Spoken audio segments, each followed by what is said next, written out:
And now going back to our regular power of three concepts, where do we look to target? Well, we simply target the high of the candle over here. That's a 1.5 R trade, but really you want to be targeting a 2 to 2.5 R trade, right? So this trade did have some run rate. We saw price coming in, eventually tagging our entry again before going to the upside.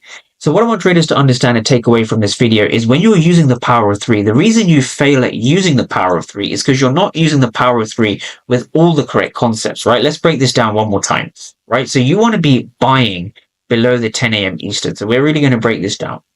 You want to be buying below the 10 a.m. Eastern, right? So, oh, sorry about that. You want to be buying below the 10 a.m. Eastern. So buying here below the 10 a.m. Eastern, right? You want to be buying off a 15-minute fair value gap below the 10 a.m. Eastern. And it's very important you understand what's going on here. Very important. This here, ladies and gentlemen, is order flow. So if you're not using order flow, this is probably the reason your power of three is inconsistent and it's not giving you consistent results.